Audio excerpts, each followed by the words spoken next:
Hi, it's me again with Corel Draw Tips and Tricks. Some drawings look really difficult, but they're ultra easy. So if you want to take a screenshot of that right there and a screenshot of this right here, that's all you need. So we're going to move this out, and there's hundreds of combinations that you could do with this. Maybe the only rule is size doesn't matter, but that size right there is going to matter in a minute. I'm going to hit P, put it in the center of the page. I'm going to Control D. While holding down the Shift key, I'm going to grow it. And you can have as few or as many lines as you want. I'm going to select both those. I'm going to go to Effects and Blend. And I'm going to blend them 5 times, which is going to give me 7 lines. Now I need to go to Object and break the blend apart. I'm going to go ahead and select them, go to Object, and group them together. Now I need that same size circle in the middle, so I'm going to smart fill it. Move it out of the way, move this out of the way, and then I'm going to hit P. I'm going to make that one no fill with that black outline so we can see it. And then I'm going to hit P. Then grabbing your 4-sided cross, holding down your control key, it will be right in the center. Let me go ahead and move this out of the way. Now, you don't need to rotate it all the way, but you do need 4 of the 6 because you need this one, this one, this one, and this one. So you might as well go ahead and rotate it the whole thing. So I'm going to Control D, alternate C, which is puts it in the center of the page. And since there's 6 of them, we'll go 60 degrees. Control D, Control D, Control D. That circle in the middle kept you equal to make this kind of work. Now, I would strongly suggest you take it and group it together because in a minute we're going to be able to pull it out of the way. Now, we just need to cut the lines out from this section only because this line is going to stop and that line is going to stop it. And it's a little bit tedious, but just take your virtual segment delete key and just make sure you don't delete anything that you shouldn't. I always go from top to bottom and then bottom back up just to kind of make it easy. And you can kind of see what the lines you are creating. I'm going to do this one with a little bit different color. See, I got a stopping point there.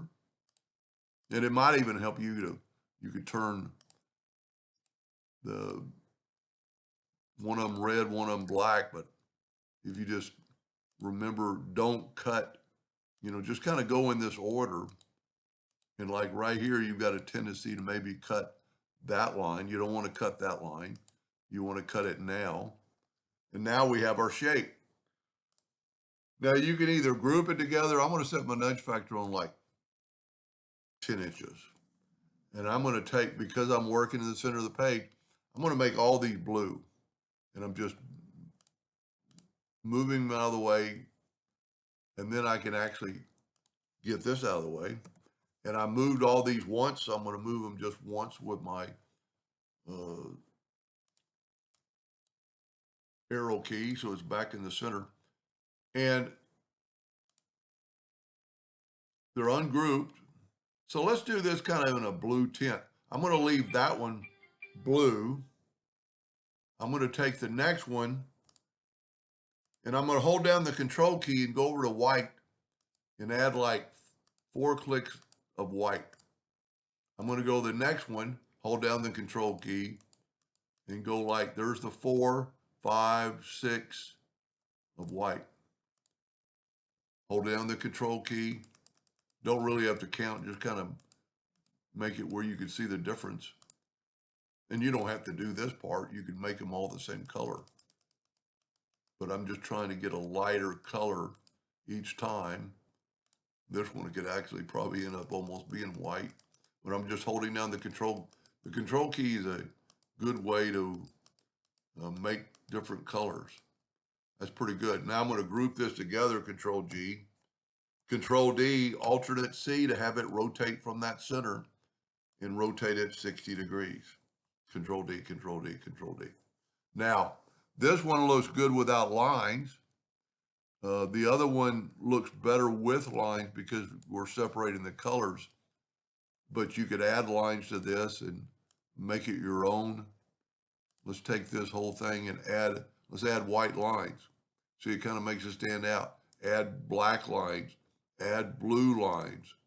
You know, just, you would probably wouldn't ever want to do red, but that looks pretty good right there. So it looks like it's interlocking. It looks like a really difficult pattern to create, but you just saw how easy it is. Anyway, hope that gave you an idea or two, and thank you for watching.